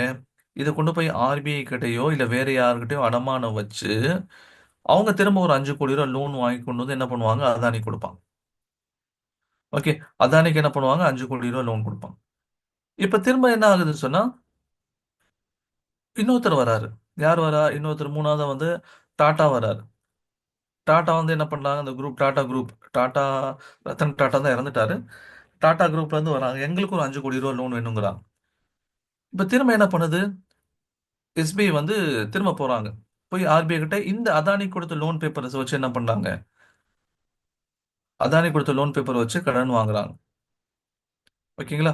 அதானி கொடுத்த லோன் பேப்பர் வச்சு கடன் வாங்குறாங்க, டாடா கொடுக்குறாங்க. நாலாவதா என்ன பண்றாரு, ஒருத்தர் வராரு. யாரு? விஜய் மல்லையா வராரு. விஜய் மல்லையா வந்து என்ன பண்றாரு, எனக்கு லோன் கொடுங்கன்னு சொல்லி கேட்கிறாரு. எனக்கு 5 கோடி கொடுங்கன்னு சொல்லி கேட்கிறாரு. இப்ப என்ன பண்றாங்க, திரும்ப எஸ்பிஐ வந்து இந்த டாட்டாக்கு கொடுத்த அந்த லோன் பேப்பரை கொண்டு போய் வச்சு திரும்ப ஆர்பிஐ கிட்ட 5 கோடி ரூபாய் கடன் வாங்கி கொண்டு வந்து என்ன பண்றாங்க, விஜய் மல்லையா கொடுக்குறான். இப்ப பிரச்சனை என்னன்னா, விஜய் மல்லையா ஓடி போயிட்டார். இப்ப விஜய் மல்லையா கிட்ட நீங்க கோடி இந்த கடனை திரும்ப வாங்க முடியுமா? முடியாது. இப்ப விஜய் மல்லையாக்கு நீங்க கடனை திரும்ப வாங்க முடியலன்னு சொன்னா, இந்த டாட்டாக்கு கொடுத்த கடன் பத்திரத்தை உங்களால மீட்ட முடியாது.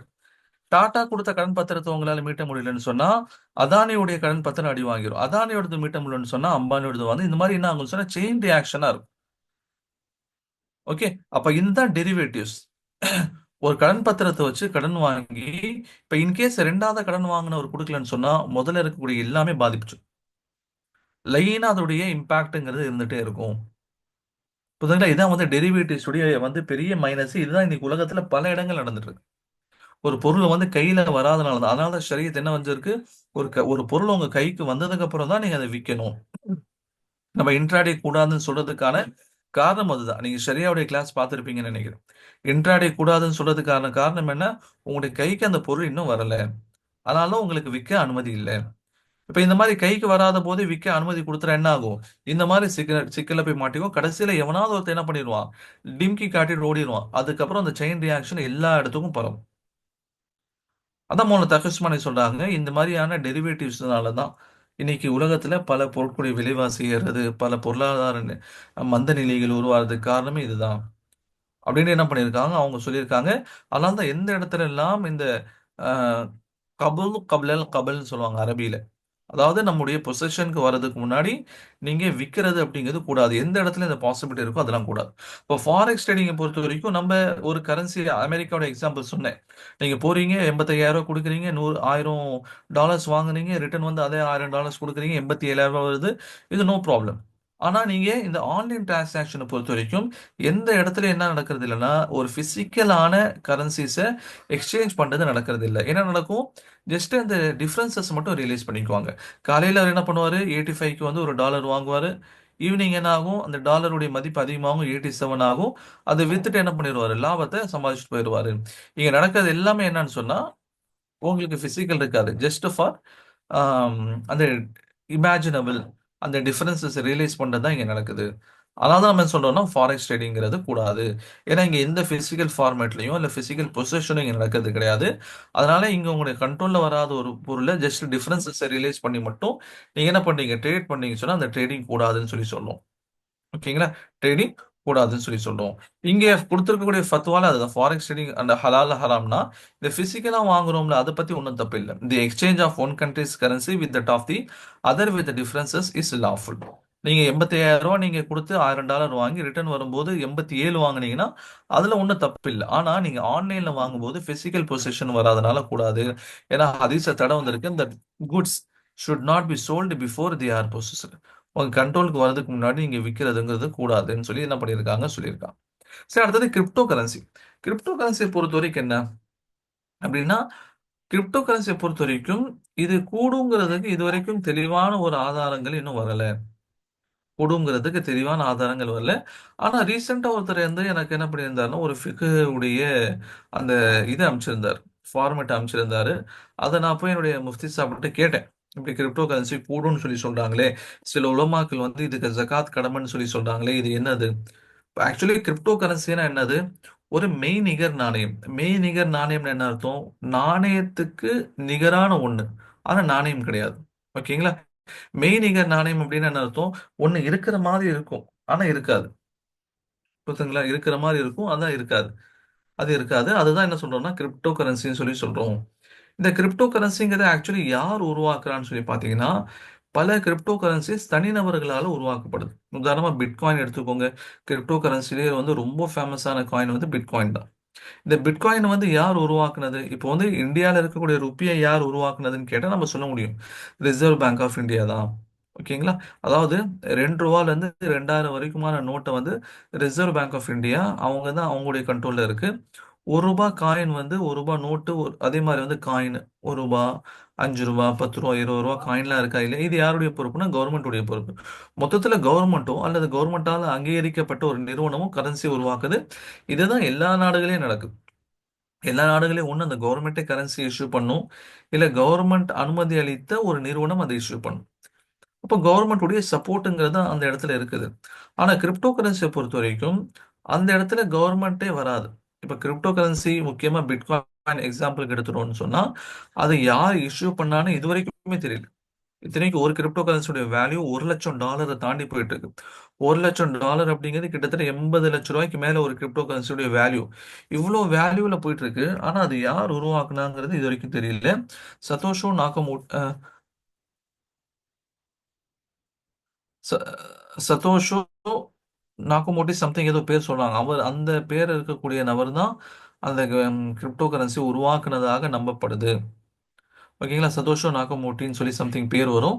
அவர் வந்து ஆணா, பெண்ணா, அவர் வந்து சைனாக்காரரா, ஜப்பான்காரரா, அது கூட யாருக்கும் தெரியல.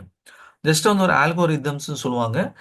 ரொம்ப டெக்னிக்கலா அது போக வேணாம். அதை கிரியேட் பண்ணி வச்சுட்டு போயிட்டாரு. அந்த ஆல்கோரிதமை சால்வ் பண்றதுக்கு பவர்ஃபுல் கம்ப்யூட்டர் இருந்துச்சுன்னு சொன்னா, அந்த பவர்ஃபுல் கம்ப்யூட்டர் வச்சு அந்த ஆல்கோரிதமை சால்வ் பண்ணி அந்த பிட்காயின் எடுத்துக்கலாம். இன்கேஸ் உங்களால அந்த மாதிரி சால்வ் பண்ண முடியலையா, நீங்க என்ன பண்ணலாம்? பணம் கொடுத்து நீங்க அந்த பிட்காயினை வாங்கிக்கலாம். ஓகேங்களா? இன்னைக்கு வந்து 80 லட்ச ரூபான்னு சொல்றீங்க சார். எப்படி சார் பிட்காயின் வாங்க முடியும்னு கேட்டா, பிட்காயினுடைய எப்போ வந்து ₹1 இருக்கு. ₹1 கீழ வேல்யூஸ் இருக்கா இல்லையா? 25 பைசா, 10 பைசா, 5 பைசான்னு சொல்லி ஒரு காலத்துல இருந்துச்சு. இப்போலாம் அது கிடையாது. 5 பைசா காயின்லாம் இருக்கு. நாங்க சின்ன வயசுலலாம் பார்த்துருக்கோம். இப்ப அந்த 5 பைசாங்கிறது இந்த டினாமினேஷன். அந்த ₹1 காயினுடைய கீழ இருக்கக்கூடிய வேல்யூஸ். ஓகேங்களா? அந்த ₹1 காயினுக்கு கீழ இருக்கக்கூடிய வேல்யூஸ் அது. அந்த வேல்யூஸ் பார்த்தீங்க அப்படின்னு சொன்னா, டினாமினேஷன் சொல்லி சொல்லுவோம். ₹1க்கு கீழ வரக்கூடிய வேல்யூஸ். அதே மாதிரி ஒரு கிரிப்டோ கரன்சிக்கு கீழே என்ன இருக்குன்னு சொன்னா டினாமினேஷன்ஸ் இருக்கு. ஒரு கிரிப்டோ கரன்சிக்கு கீழே என்ன இருக்குது? டினாமினேஷன்ஸ் அப்படிங்கிறதும் இருக்குது. உதாரணமா ஒரு கிரிப்டோ கரன்சிங்கிறது ஒரு வேல்யூன்னு சொன்னா 0.0001 அப்படிங்கிறது இருக்கும். அதை நீங்க வாங்கிக்கலாம். 0.0001 கரன்சி நீங்க வாங்குனீங்கன்னா அது வெறும் ₹1000 தான் வாங்கும். ₹1000 கிடைச்சும். ஓகேங்களா? அப்ப 0.0002 வாங்குனீங்கன்னா ₹2000 வாங்கலாம். 0.0003 வாங்குனீங்கன்னா ₹3000 நீங்க வாங்கிக்கலாம். அந்த மாரி என்ன பண்றாங்க? ஒரு கலெக்டிவ் ஸ்கீமா பல இடத்துல நடத்துறாங்க. ஆனா கடைசியில ஏமாத்திட்டு போயிடுறாங்க. கிரிப்டோ கரன்சில காசு குடுத்து ஏமாந்த நெறைய பேர நான் பார்த்திருக்கேன். ஓகேங்களா?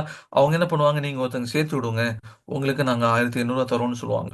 அவரு ரூ. 1500 கமிஷன் கிடைக்குதுன்ட்டு 4 பேர் சேர்த்து விட்டு 1000 6000 வாங்கிக்குவாரு. கடைசியில கட்டுனவங்க என்ன பண்ணிருவாங்க, 10,000 கட்டியிருப்பாங்க. கடைசியில அந்த எல்லாத்தையும் ஏமாத்திட்டு அவரு போயிருப்பாரு. சேர்த்து விட்டவருக்கு 6000 ப்ராஃபிட்ங்கிறது கிடைச்சிருக்கும். ஓரளவுக்கு ஒரு கட்டின அமௌண்ட் கிடைச்சிருக்கும்.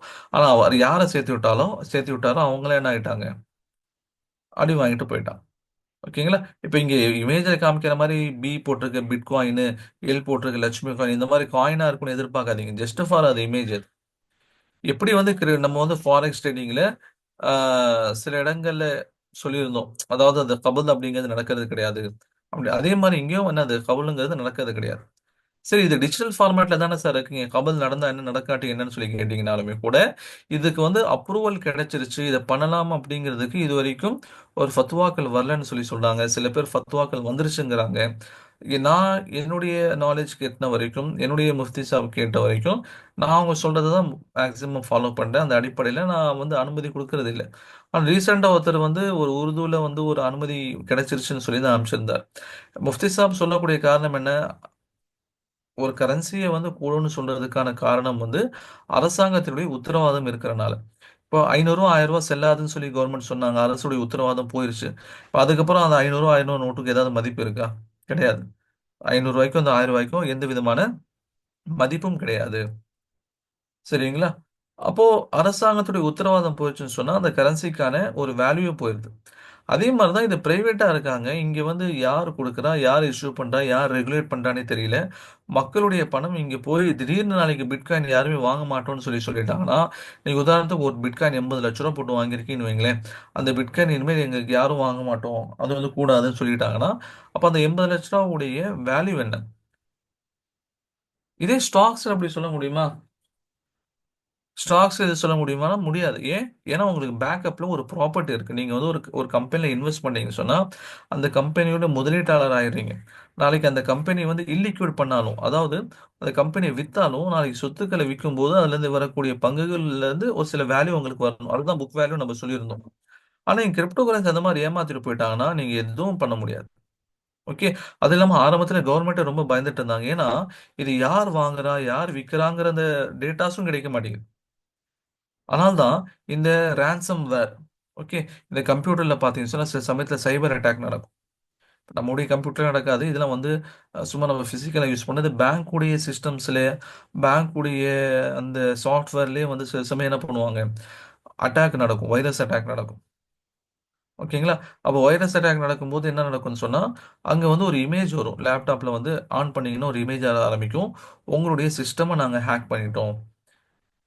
இன்னும் 24 ஹவர்க்குள்ள நாங்க கேட்கிற ரான்சம் ரான்சம்னா என்னது? அந்த பணயத்த நீங்க குடுக்கலன்னா, உங்களுக்கு இருக்க எல்லா டேட்டாவும் நாங்க அழிச்சிரும். இது அழிஞ்சிரும். அப்படின்னு டைம் ஓடிக்கிட்டே இருக்கும்.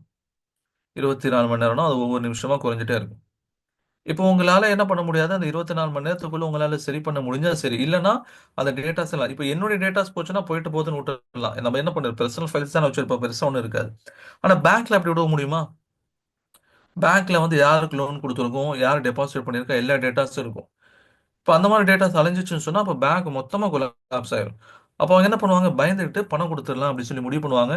இப்ப பணமா குடுத்தா வாங்குறவன் மாட்டிக்குவான். பணமாவோ, டாலராவோ எப்படி குடுத்தாலும் மாட்டிக்குவாங்க. ஆனா இதுல என்ன நடக்கும்னு சொன்னா, அவங்க ரான்சம் கேட்கிறதே இந்த பிட்காயின்ல தான் கேட்கறாங்க. ஏன்னா பிட்காயின் மூலியமா நீங்க டிரான்சாக்ஷன் பண்ணீங்கன்னு சொன்னா, அது யாருக்கு போகுது? யார் வாங்குறாங்கிறத கண்டுபிடிக்கிறது ரொம்ப கஷ்டம். புரியுதுங்களா? அதனால ஆரம்பத்துல வந்து கவர்ன்மெண்ட் என்ன சொல்லியிருந்தாங்க, பிட்காயினுடன் அதே மாரி கிரிப்டோ கரன்சியோட டீல் பண்ணக்கூடிய எந்த கம்பெனிஸோடையும் பேங்க்ஸ் வந்து டிரான்சாக்ஷன் வச்சுக்க கூடாதுன்னு சொல்லியிருந்தாங்க. அதாவது இந்த பிட்காயின்ஸ்க்காக சில நிறுவனங்கள் செயல்படும். அந்த நிறுவனத்தோட பேங்க் தொடர்பு வைக்கக்கூடாது. அதாவது நீங்க அவங்க பிட்காயின் குடுத்து காசு வாங்குன அந்த டிரான்சாக்ஷன முழுசா நிப்பாட்டுங்க. கடைசில அவங்க என்ன பண்ணாங்க, சுப்ரீம் கோர்ட்டுக்கு போயிட்டு கேஸ் போட்டு ஜெயிச்சுட்டாங்க. யாரு? நாங்க வந்து பிசினஸ் பண்றோம். பிசினஸ் பண்றதுங்கிறது எங்களுடைய அடிப்படை உரிமைகள்ல ஒண்ணு. அதனால வந்து இந்த பேன நீங்க நீக்கி குடுங்கன்னு சொல்லி கேட்டாங்க. சுப்ரீம் கோர்ட் நீக்கிருச்சு. இப்ப கவர்ன்மெண்ட் என்ன பண்ணாங்க, வேற வழி இல்லாம கிரிப்டோ கரன்சில டீல் பண்ணவங்களுக்கு 30% கேபிட்டல் கெயின் டாக்ஸ். நீங்க என்ன பண்றீங்க? நீங்க லாபம் சம்பாதிச்சீங்கன்னா, அதுல வந்து நீங்க 30% டாக்ஸா குடுக்கணும்னு சொல்லி கவர்ன்மெண்ட் ஒரு ரூல் கொண்டு வந்துருச்சு. புரியுதுங்களா? கவர்ன்மெண்ட் ரூல் கொண்டு வந்தனால என்ன ஆச்சு? இது ஏதோ கவர்ன்மெண்ட் வந்து அனுமதி குடுத்ததும், அனுமதி குடுக்காத மாரி என்ன ஆயிட்டு இருக்குன்னு சொன்னா இப்ப நடந்துட்டு இருக்கு. சரிங்களா? அப்ப கிரிப்டோ கரன்சிய பொறுத்தவரைக்கும் இந்த மாரி 2 விதமான ஒப்பீனியன்ஸ் இருக்கு. இங்க தாராளமுடைய ஃபத்வால என்ன கூடாதுன்னு தான் சொல்லுவாங்க. கீழ பாருங்க என்ன கொஸ்டின் ஆக்சுவலி கேட்கறாங்க. उर्दूல இருக்கு. நான் உங்களுக்கு படிச்சு காமிக்கிறேன். क्रिप्टो करेंसी और आईक्यू ऑप्शन के जरिए ऑनलाइन पैसा कमाना कैसा है?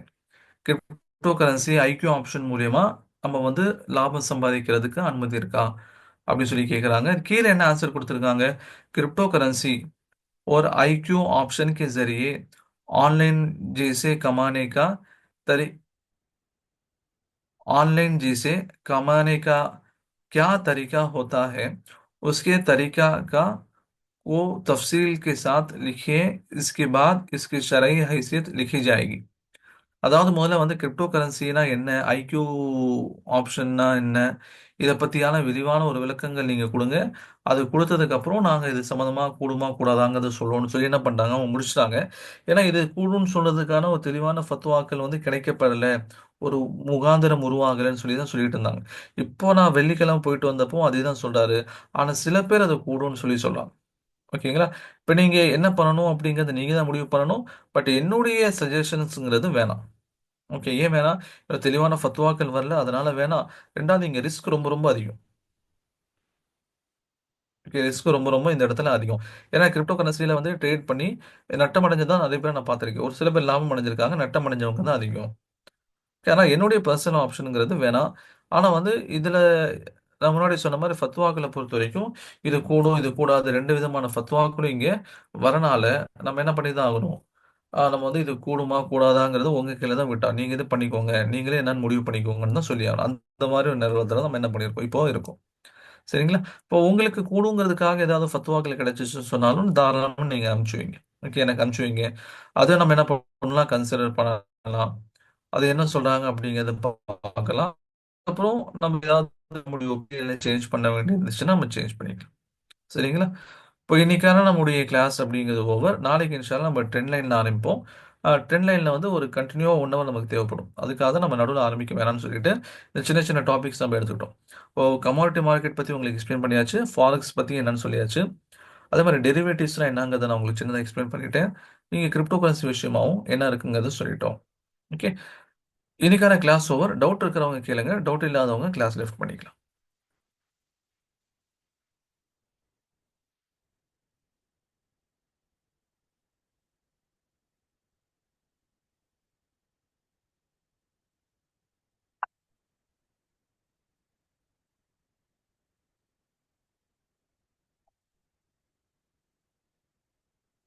யாருக்கும் டவுட் இல்லையா?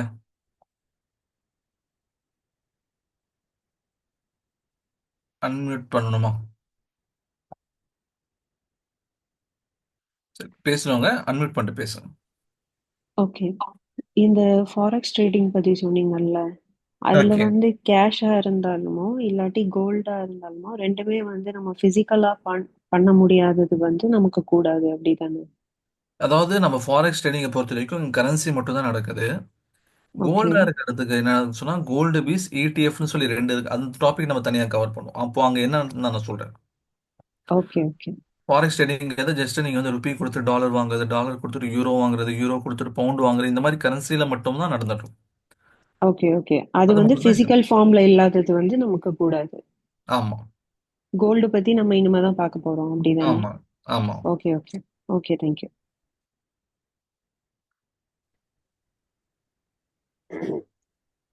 அஸ்ஸலாமு அலைக்கும்.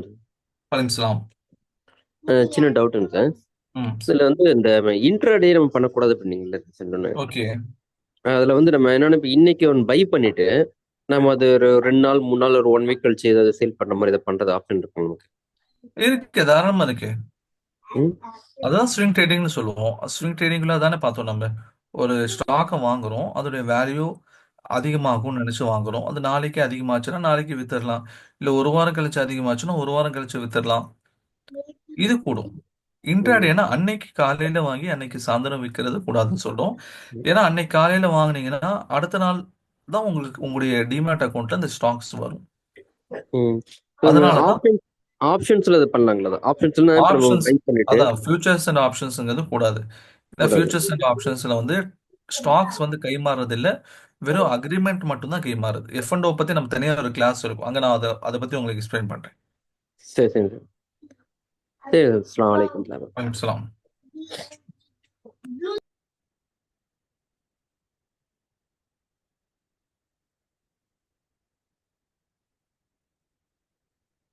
ஓகே, வேற யாருக்கும் டவுட் இல்லைன்னு நினைக்கிறேன். இன்னைக்கான கிளாஸ் வைண்ட் அப் பண்ணிக்கலாம்.